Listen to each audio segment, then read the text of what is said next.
Hello Gemini and welcome to Providence. My name is KK and this is your general weekly reading for the week commencing the 7th of February.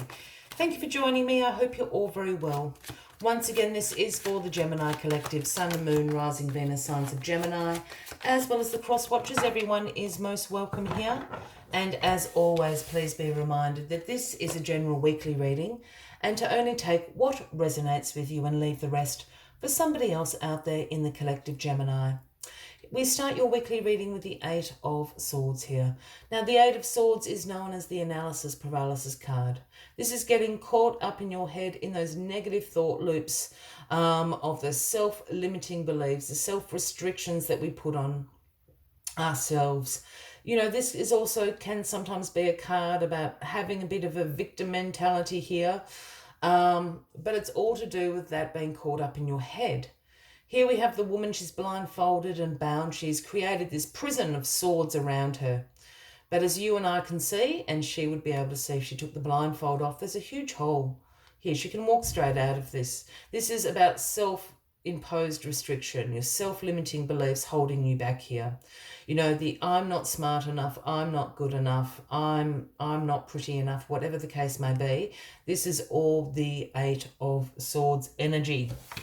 And this is where we start your week, Gemini. Let's get all the cards on the deck. We'll find out a little bit more about how you can go about releasing some of this self-limiting beliefs and negative self-talk this week. How to overcome that, release it. Card at the bottom of the deck this week, and the overarching energy for you is the Three of Swords. Now, this is the heartbreak card, Gemini.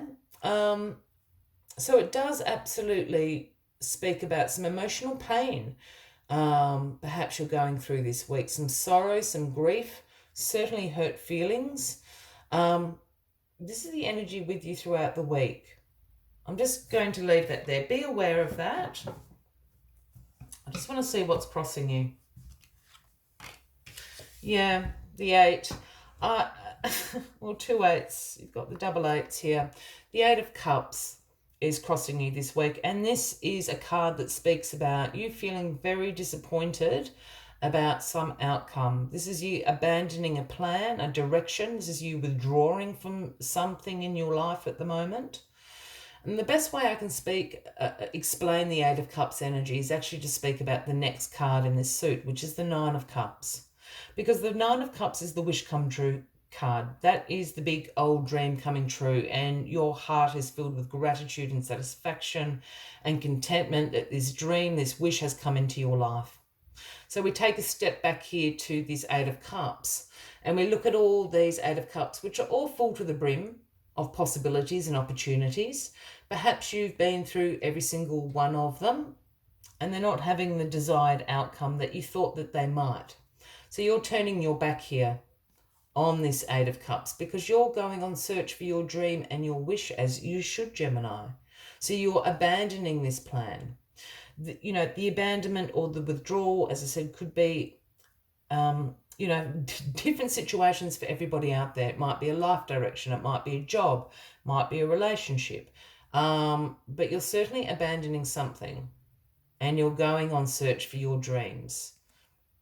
It's crossing this I'm not good enough, I'm not smart enough kind of energy. I'm just going to flip this, the World. Yeah. This is the beginning of a new world. Yep, hang on. I'm hearing too many things. I'll slow down for a second. The World is in your past position this week, Gemini. Now, the World is the completion card. This is a completion of a life cycle. This is the accomplishment card. This is the universe saying, congratulations, jump through the laurel of victory here. You have learned everything you needed to learn and experience in that life cycle. You have completed it. You have accomplished all those lessons. You've gained all that wisdom, all that knowledge. And now it is time to integrate all that information, all those experiences, all that knowledge and wisdom into the new life cycles that are beginning for you. So this completion of a life cycle has happened in the recent past. And I feel like the last, couple of months, all this angst is sort of that limbo period before a new life cycle starts for you. This is what all this heartbreak and abandonment and I'm not good enough is. For somebody out there, Gemini, I really feel this is an end of a relationship and it came with this completion of a life cycle. And you're still sort of emotionally grieving this. You're turning your back on it now. You are going on search of your dreams. But, you know, you're still going through this grieving process here, the Three of Swords, and you're still sort of coming out of that I'm not good enough. Yeah, you've taken this ending quite badly, but you are withdrawing from it. You are abandoning those thoughts, those feelings. You're dealing with it, and you're going on chase of your dreams. The Page of Swords is in your grounding position this week. Gemini, this is more up your alley. And the Page of Swords brings, or all the pages bring messages. And the Page of Swords brings the message about new ideas. You know, your curiosity is a little bit piqued this week. You've got a thirst for learning new things, for new knowledge. This is all the in-between before a new life cycle begins for you. In particular, you're really interested in new ways about communicating. Perhaps this is to do with your self-expression, or it could just be your communication skills at large.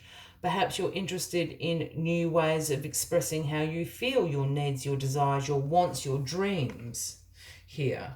But there's new ways of doing things coming to you this week. The King of Pentacles is in your crowning position this week. The great wealth creator is the King of Pentacles. You know, this is the business leader. This is the CEO, the manager, that kind of energy. This is the community leader. This is a king that is interested in providing a financial security and abundance for himself and his community, his tribe, however you want to resonate with that. His throne sits on a pile of pentacles, speaking about this wealth and abundance he has created. He hasn't won the lottery. This hasn't come easy to the King of Pentacles. This has been through hard work, through being focused, through being disciplined. This is how the King of Pentacles has created this wealth and abundance. You could know this King of Pentacles. We'll be speaking about Taurus, Virgo, Capricorn, a man or a woman. I don't read gender into the cards unless I'm called to do so. And this person's going to help you on your quest for your dreams here. The great wealth creator, Taurus, Virgo, Capricorn. Or this is an energy you are embracing. Perhaps this is what your dream involves. Your dream that you're on search for might involve financial security. It might involve being a leader.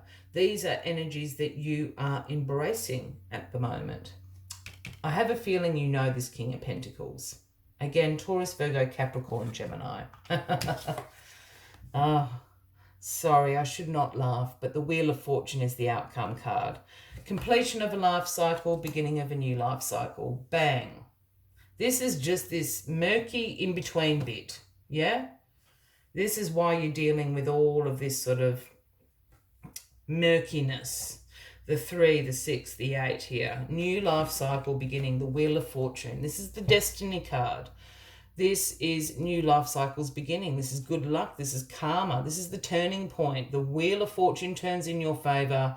Bang, new life cycle. Take this week to deal with these past feelings, because I feel this is what these 3 cards are about. It's about the past.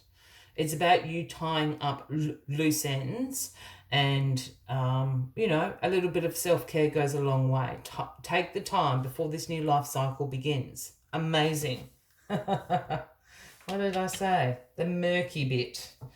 It's just, I call it murky. It's not murky. It's just that in between, you know. Something's ended and you're sort of left thinking, oh, you know, you've got a lot of time and a lot of energy and a lot of emotion before something new begins. Yeah. Amazing reading, Gemini. As always, I like to take one final message and then jumping into my hands. But if you are resonating with this reading, by all means, please give the video a like. Feel free to leave a comment if you would like to. And if you haven't already, please consider clicking that subscribe button below the video, as I do have ongoing weekly readings available for everyone, Gemini.